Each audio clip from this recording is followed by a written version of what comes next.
उत्तर प्रदेश में लगभग 8,500 मदरसे ऐसे निकले थे जो कि गैर मान्यता प्राप्त थे। अब इसको लेकर बाल आयोग ने एक पत्र लिखा है और मदरसा बोर्ड से पूछा है कि अगर ये मदरसे इलीगल थे या इलीगल हैं तो यहाँ पर एग्ज़ाम कैसे होगा और अभी तक ये मदरसे कैसे चल रहे हैं। इसको लेकर एक पत्र भी 1 महीने पहले लिखा गया, लेकिन अभी तक कोई जवाब इसका नहीं मिला है। बात करने के लिए बाल आयोग की सदस्य हमारे साथ मौजूद हैं। सुचित्रा चतुर्वेदी जी, बहुत स्वागत है आपका आज तक पर। मैडम, क्या पत्र है, इसके बारे में ज़रा बताइए दर्शकों को, और क्या कोई जवाब अभी तक मिला है आप लोग को या नहीं मिला है?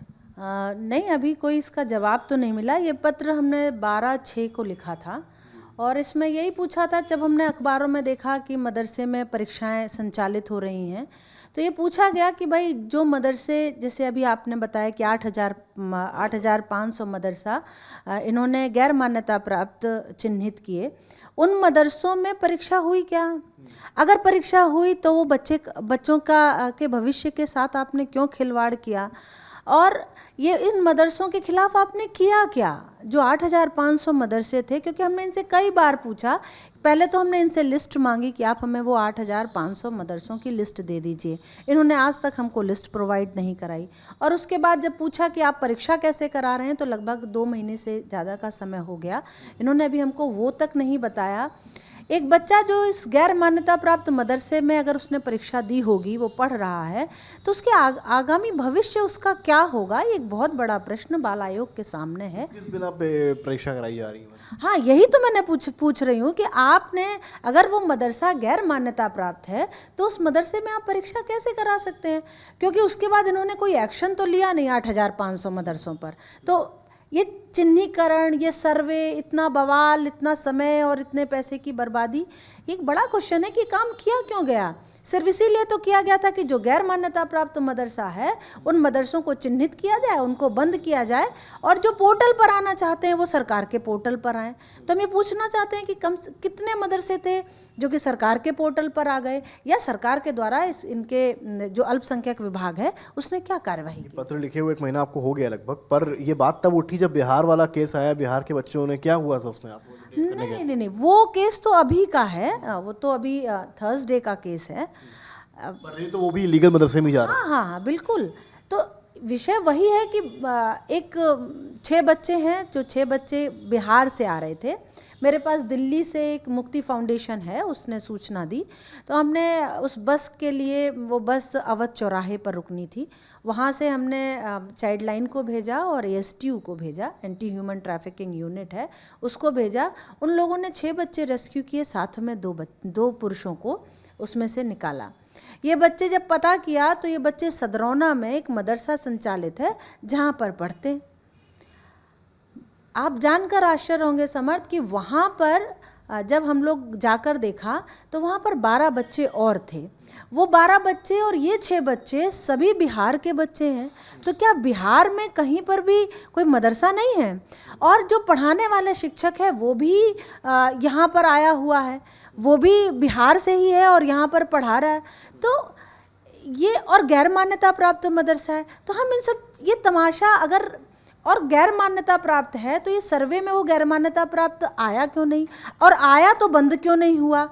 तो ये बाहर से ला कर बच्चों का जो आयात हो रहा है, आप जानकर आश्चर्य करोगे कि वहाँ पर जब उस पूरे मदरसे को देखा गया, मदरसा पूरा कटिया से, वहाँ लाइट नहीं थी लेकिन लाइट की चोरी पर्याप्त हो रही थी।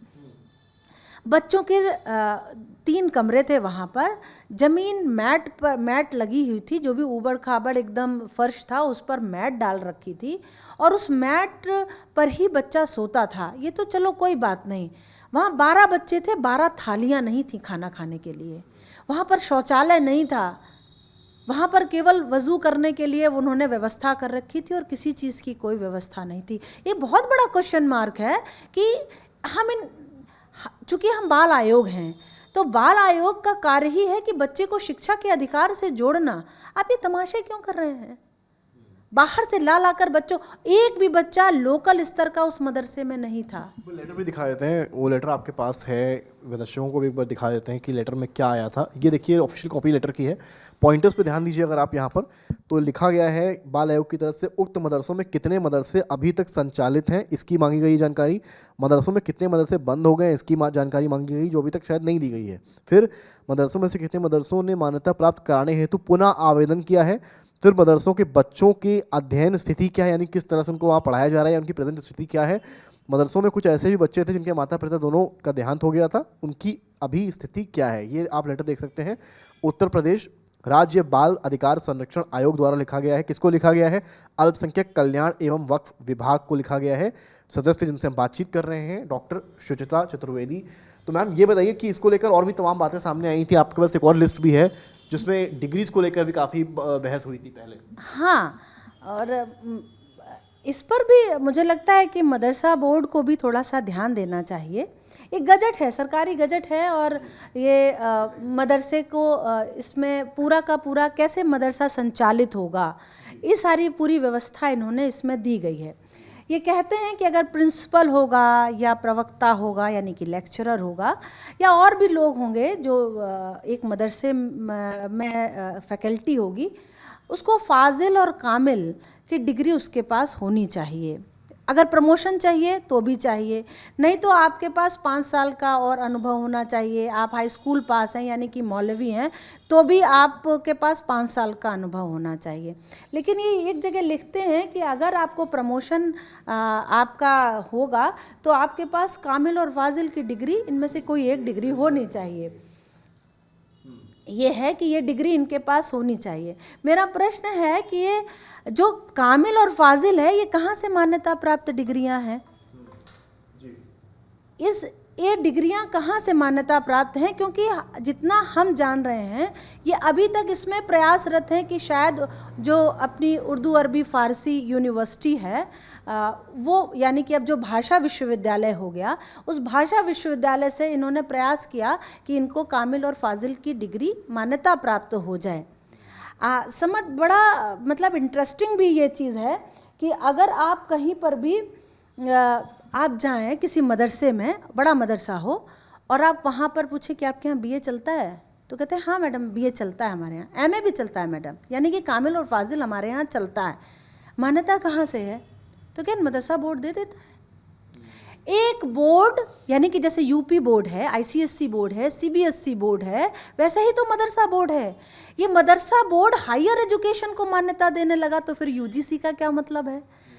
तो इनको थोड़ा सा इसको समझना चाहिए कि बच्चे के साथ खिलवाड़ नहीं करें। एक बच्चे के जीवन के साथ उसकी डिग्री कितनी वैलिड होगी, वो इसके बाद निकल कर करेगा क्या? तो इसीलिए जो आप टीवी डिबेट में देखते होंगे कि बड़े बड़े लोग आकर इस पर डिबेट करते हैं, मदरसा के पक्ष में होते हैं, वो कभी मदरसे से पढ़े नहीं लोग होते हैं, उन्होंने अच्छी डिग्रियां कहीं से ली हुई होती हैं जो आकर इस पर चर्चा करते हैं। बहुत शुक्रिया मैम बात करने के लिए हमारे साथ। तो आपने देखा कि किस तरह से बाल आयोग ने कुछ सवाल पूछे हैं जो शायद काफ़ी जेन्युइन भी हैं, क्योंकि लिस्ट तो बड़े पहले आ गई थी कि इतने मदरसे लीगल हैं, पर क्या कार्रवाई हुई है? और उसके बाद भी जब पता होता है कि लीगल मदरसे हैं तो वहाँ पर एग्ज़ाम्स कैसे हो जाते हैं, मार्कशीट्स कहाँ से आती हैं, कौन उन पेपर्स को चेक करता है और कौन पेपर्स में चेक करके नंबर दे रहा है। मज़े की बात यह है कि जो टीचर्स या प्रिंसिपल्स वहाँ पढ़ाएंगे उनकी जो डिग्री है फाजिल और कामिल की, क्या वो भी मान्य है या नहीं, इसका जवाब शायद मदरसा बोर्ड को देना पड़ेगा। कैमरामैन संजय सिंह के साथ समर्थ श्रीवास्तव, लखनऊ, आज तक।